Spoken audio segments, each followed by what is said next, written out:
My name is Kingsley and I'm 30 years old. I've been married to my wife, Lily, for almost 6 years and she is 28. We met at college and were instantly drawn to each other. After a while, we began dating and by the time we were done with college, we immediately got married.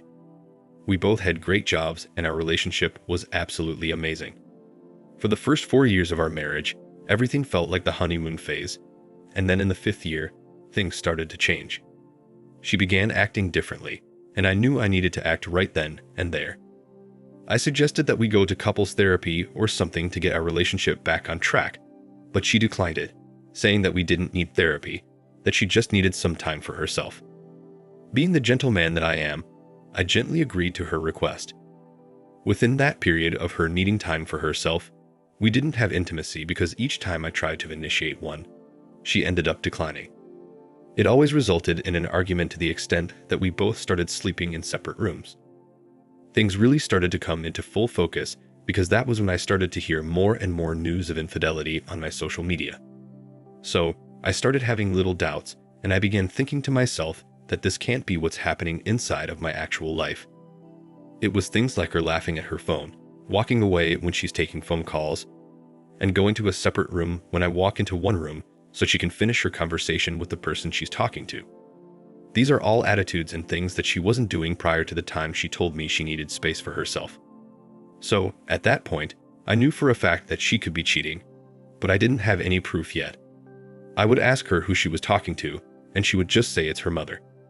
It got to the point where she would stay late at work every single night, and I would call to see what was going on, but they would say she left hours ago. So that means she wasn't at work when she said she was at work. When I asked her about what was going on, she would just laugh it off and say that that's just something they do to each other at the office. She said that they do it all the time, and she has done it to some of her colleagues, just lying and saying that they left hours ago when they were actually there. I'm going to be honest with you, that's a horrible joke. I still did not believe that that was a real joke people would be doing with each other at work. There was one instance when she went out to get some milk at around 11:30 in the night. Surprisingly, she didn't come back until 2 in the morning. And the crazy thing about it was the fact that she did not have any milk with her. This right here made me know for a fact that something was up. Now, this is one thing that I can pass on to everybody with all my years of experience in dating. If you think that your significant other is cheating on you, please go ahead and hire a private investigator. They're really good at what they do, and I know for a fact that they will get some evidence that will help you in your later divorce. So, I most definitely hired a private investigator, and I got a whole lot of evidence, and then I waited. I know what you might be thinking. Why would you wait until later on to confront somebody? Well, her birthday was just a few weeks away, and I needed the confrontation to be on her birthday celebration where there would likely be more than just the both of us together. I wanted as much evidence as possible to hand off to my lawyer. I also needed time to make arrangements to find a new place to live, and I also wanted for no story to come back to me from anybody else outside of the situation to state that I was the person that did anything wrong. I wanted everyone to know who was at fault, just in case things got out of control. As her birthday drew near, I asked about her plans for it, but she said she wanted me to go out and celebrate with my friends, and that she wanted to be alone at home and relax since she had to work on her birthday anyway. She also said that she did not want to be reminded that she was aging. I don't know why she thought it was a good idea for me to go and party for her while she stayed at home, but since I was already aware of what's to come, I consented to her request. The reason I asked about her plans was so I could also keep up with my plans to expose her affair. I planned to show her the evidence I had gotten of her and her lover in the presence of everyone, and I decided to throw a surprise party for her since she was going to be alone at home. I suspected she wanted to have a rendezvous in the house with her lover, but I didn't think much of it because, either way, she would still be in for a surprise. In the days that followed, I acted as though nothing was wrong with us, and I was careful with my interactions with her so as to avoid suspicions. 2 days to her birthday, I called up 2 of our close friends, male and female, and informed them about her upcoming birthday so that we could set up a surprise birthday party, and that they should not inform her about it since I intend to make it a surprise. I also called her parents and her younger siblings and told them that I wanted to give her a surprise by sneaking into the house with party streamer, music, cameras, and a big cake with all the candles, and they all agreed. The day of her birthday arrived, and I told her I was going to head out into town to meet with someone, but I went to my friend's house to get everything organized as planned.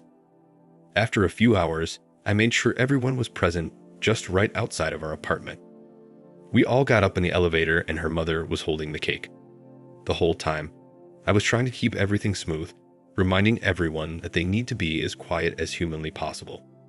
When we got to the front door, I put my key in and I slowly unlocked the door. We all snuck in together and made our way towards the bedroom. The brother and others were holding the camera, and her friend holding half of the birthday cake with the mother.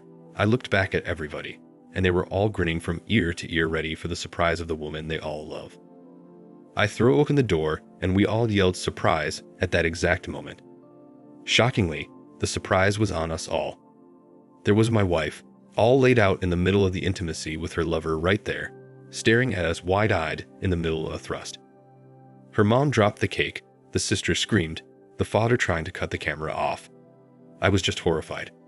I was standing there speechless. I didn't know any of this was happening. Her friend was trying to push everybody out while yelling at her, saying how could she be this ungrateful and just wrong. My ex-wife started sobbing and screaming, and I was just looking at the lover who was desperately trying to put his pants on so he could get out of the whole situation. Needless to say, it was one of the best birthday presents I have ever given anybody. We got divorced shortly after all this, and since I had hired a private investigator and had evidence, and all of her family and our friends saw what happened, all the blames were directed to her. Now, her friend had gotten cheated on, and they had made a vow to never cheat on anybody together. She was a liar and a cheater, and because of the private investigation, I could prove that she was spending my money on things that were not for the relationship. She was spending it on her lover for some reason. I was able to get some compensation for all the things that she spent inside of our marriage. But at the end of the day, she still got half of my savings. Another big thing about this whole situation is that her parents looked at me as their son, like I was one of them. So because of what she did, they completely took her out of the will and made sure she was excommunicated from the family. Her younger brother had also gotten cheated on, so he took it personal because she was there to console him when he was cheated on. So now, everyone is looking at her as a hypocrite. I'm still mad I lost half of my savings though. I feel like I should have argued better in the divorce court, but at the same time, it is what it is. I'm just happy she's not in my life anymore. So yes, this is how it all happened. Thank you for watching. Like, comment, and subscribe if you enjoyed the video. Until next time, I'll see you again. Take care.